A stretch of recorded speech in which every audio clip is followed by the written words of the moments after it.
د چارو یو شمېر کارپوهان د هیواد په حساسو حالاتو کې د حکومت له لوري د ولس د خیر او ګټې لپاره یو شمېر عاجل اقدامات د ستاینې وړ ګڼي او د دوام غوښتنه یې کوي. د 1400 مالي کال بودیجه چې د ولسي جرګې له لوري 2 ځلې رد شوه، حکومت د اړینو اصلاحاتو د وکیلانو د سپارښتنو په نظر کې نیولو سره بیا د جرګې ته وړاندې کړه چې نن ورته مثبته رایه ورکړل شوه. همداراز د ولسمشر مرستیال ویان دواخان میناپال ویل ولسمشر محمد اشرف غني له صرافانو سره په ناسته کې د دوی ستونزې واورېدې او د حل ډاډ ورکړ چې نن د بیګانۍ پریکړې پر بنسټ په ټول هیواد کې صرافۍ خلاصې شوې. وړمه ورځ د کورنیو چارو وزارت چارواکو هم د لویو لارو بارونکو موټرو اتحادیې سره په ناسته کې ژمنه وکړه چې اسانتیاوې به ورته برابروي. د یادې پریکړې څخه وروسته ترانسپورت بیرته عادي حالت ته وګرځېد او هیواد کې د خوراکي او نورو توکو نرخونو کې کمی راغی.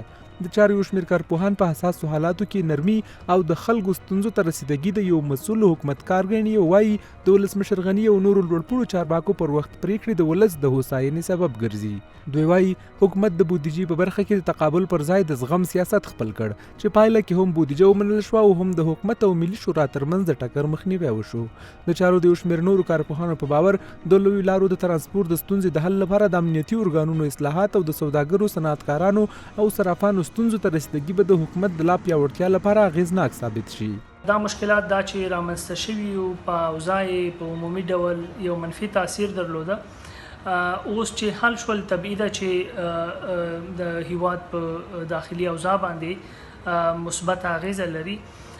حکومت د دې مسؤلیت لري چې د خپلو وګړو مشکلات واوري، مسایل واوري او د هغه د حل لپاره کوشش وکړي. با وجود دې چې د افغانستان همسایگان شدیداً افغانستان سره په جګړه کې دي او د جګړې تمویل همسایگان کوي، نه غواړي چې آرامي پاتې شي، آرامي په دې نظام کې راسي، اما به هم هغه کارونه چې یا هغه لاسته راوړنې چې نظام په دې اواخرو کې لري هغه باید د سترګو نه پټ پاتې نه سي.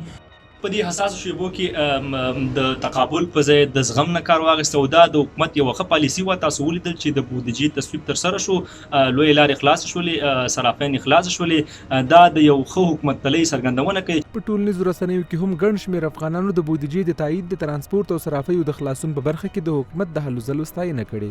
افغان حکومت بار بار ډاډ ورکړی چې د ولسونو د ستونزو حل یې لومړیتوبونو کې قرار لري او خلکو ته د اسانتیاوو برابرولو لپاره یې د فساد سره مبارزه هم تیزه کړې چې تېره اونۍ هم ګڼ شمېر مفسد چارواکي یې نیولي دي.